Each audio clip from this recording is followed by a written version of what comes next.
Hi, my name is Nicolai Ruckel and welcome to my presentation about dimensions of software configuration on the configuration context in modern software development. This is a joint work with Norbert Siegmund from Leipzig University and Siegmund from Chemnitz University of Technology. I would like to start this talk with a quote from a software consultant we talked to. A simple example of configuration is when I start a Spring Boot application and this works standalone, then it is totally trivial. As soon as I start booting multiple of them, the traditional way would be to take Spring Cloud. But then, every Spring Boot application taken into Spring Cloud has a properties file with not 2 but 50 entries, all configuration. Like he said, configuration is an important topic in both research and industry. For instance, we configure the IDE in which you are writing the code, we configure libraries and frameworks, we configure build files with diverse tools, we configure the environment in which the application is executed. We configure database connections, ports, and tests of our application. Recently, we configure the whole CI/CD pipelines. This also involves the configuration of the infrastructure, for example via Kubernetes, on which our software system is possibly distributed. Despite its importance, there's no clear definition of the term configuration, and therefore each research paper assumes a different context in which configuration is involved. Often, this context depends on the domain and is just implied and not directly specified. For example, in combinatorial testing, configuration refers to input variables and parameters, and in a machine learning setting, this would specify an experiment. In software product lines, configuration refers to a selection of features, customizing the functional aspects of the software variants. In other domains, such as performance optimization, configuration is instead focused on finding software configuration that improves non-functional properties. This means that it is difficult to compare or generalize the results from papers from different domains involving configuration. Also, insights and results are often not directly transferable to practice. In research, the context is often not specified at all. Without that context, it is unclear how to use those results. Let us consider the example of combinatorial testing. Combinatorial testing aims at finding bugs in a program by covering different combinations of input parameters and options. However, not all options or settings are available at the same time due to a stepwise configuration process. Also, the availability of data for testing depends on the deployment stage, whereas knowledge about configuration settings is distributed over a diverse set of stakeholders. In essence, we do not know which types of configuration exist, which binding times of configuration values are prevalent for which types of configuration, which stakeholders are involved in configuration, and what tasks during software development require configuration. Furthermore, all these factors interact, but we do not know how. Thus, we set out to shed light on which factors comprise configuration and how they interact. Our goal is to frame the term configuration, find out all aspects involved in configuration to have a common terminology. This terminology helps with building a comprehensive model on the aspects of configuration. We want to provide a framework for researchers to place their work and studies into context and derive what factors need to be considered. This helps understand how research results apply to which interacting aspects of configuration, including the limitations and relevant circumstances in practice. Furthermore, it can guide research of each isolated area to ask the right questions and also how to combine these areas to increase practical relevance. For practitioners, the framework can be a means for orientation, such that stakeholders can place their current configuration activity in the model and derive possible interactions with other stakeholders and implications for them. To achieve that, we conducted semi-structured interviews with 11 practitioners from 9 companies coming from different domains such as DevOps, microservices, or front-end, with different levels of experience ranging from 5 to 22 years. We followed a grounded theory approach for the study. That means, instead of focusing on specific questions, we asked general questions about configuration such as, what is configuration for you? In the beginning, and became more specific in later questions and interviews. We transcribed the interviews and analyzed the answers with a card sorting approach. Afterwards, we looked into 2 other studies about configuration to compare our results with theirs. With those insights, we built a model of configuration. This model of configuration is the main result of our study. It comprises different dimensions of configuration. After considering the additional literature, we found 8 different dimensions of configuration. These dimensions are stakeholder, type, binding time, artifact, stage, lifecycle, intent, and complexity. Next, I will explain each dimension and their values. Let us first look at the stakeholder dimension. The involvement of different stakeholders from different backgrounds in the configuration process strongly influences how configuration is presented, validated, and maintained. We found stakeholders to be developers, operators, DevOps, technical users, and end users.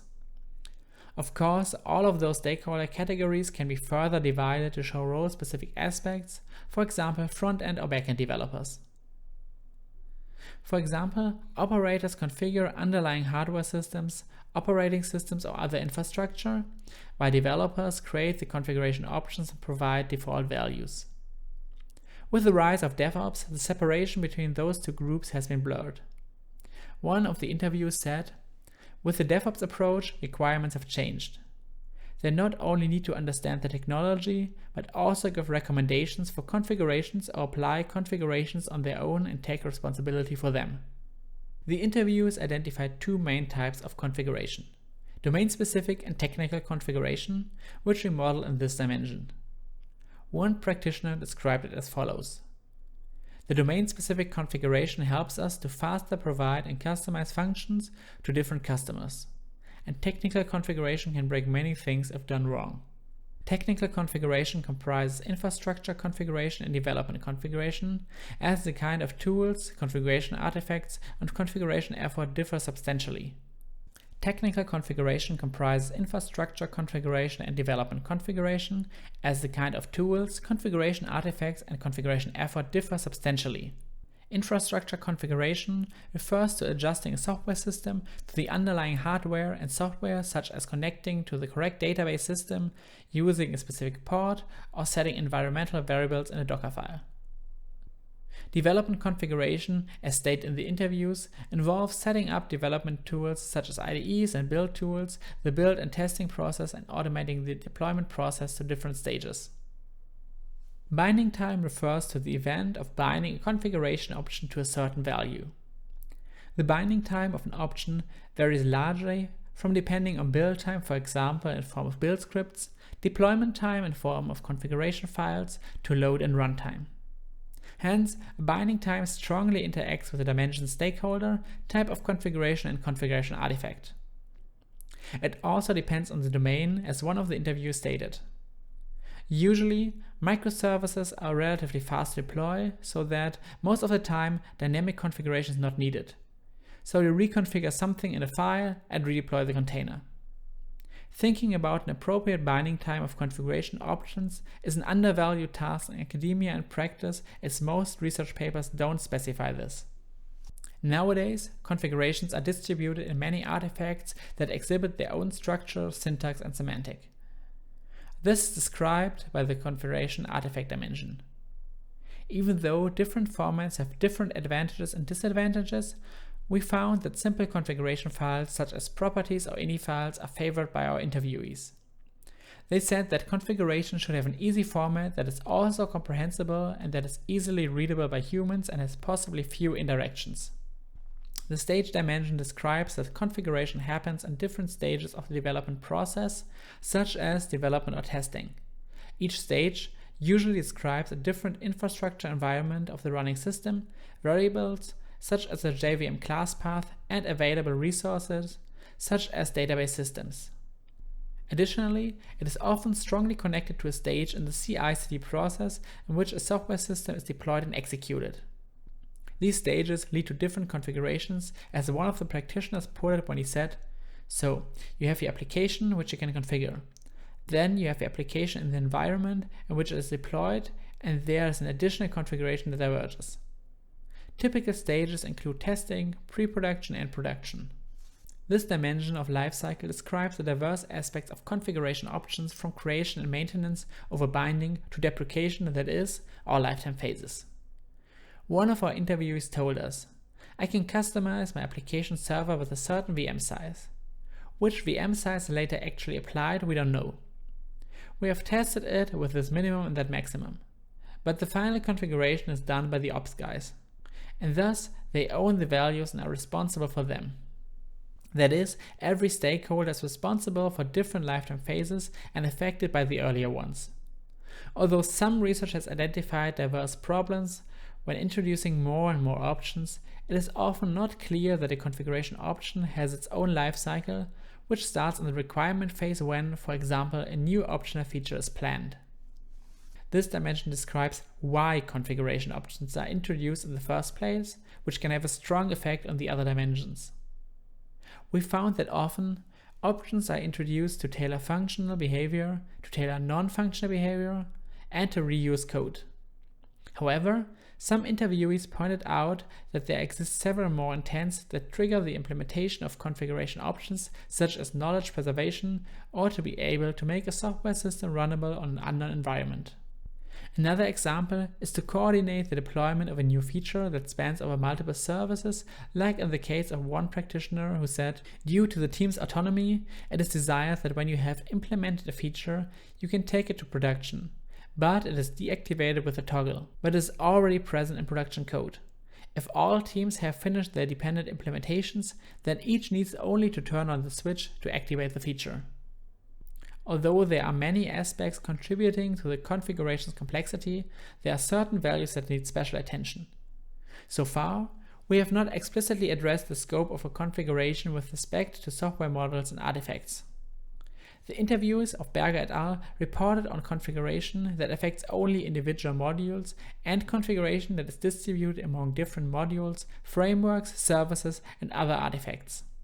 Moreover, an option or entire configuration might be dependent on other options and configurations at different degrees. For example, the presence and valid values of an option might depend on the configuration of its cloud infrastructure or which customer owns the product.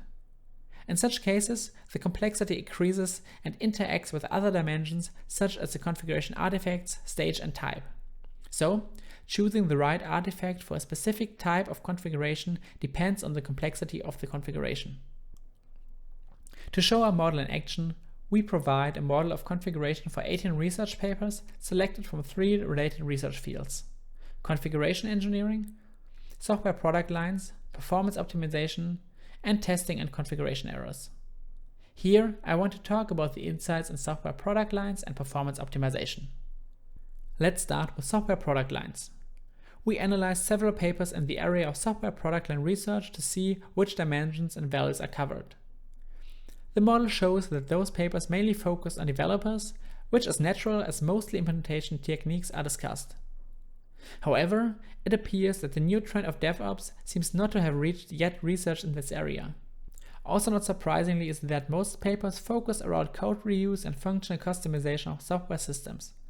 What is missing in this context is evolution of product lines, especially how to deprecate and remove options, different binding times and their effect on implementation techniques, modern stage deployments and cloud infrastructures for product line development, and complexity analysis with respect to product line implementation techniques.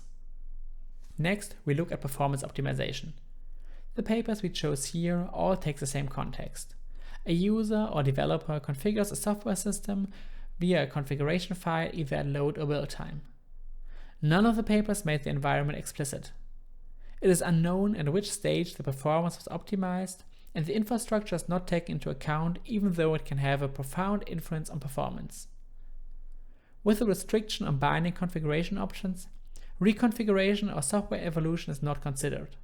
Moreover, performance is mainly driven by the underlying hardware. The persons that are responsible for configuring this hardware, namely DevOps and Ops people, should also be considered to make the results more practical. In addition to our model, we found best practices for dealing with configuration in the industry. To avoid configuration errors, some companies implemented some kind of validation for their configuration files. One practitioner stated, "Validation is part of the meta configuration."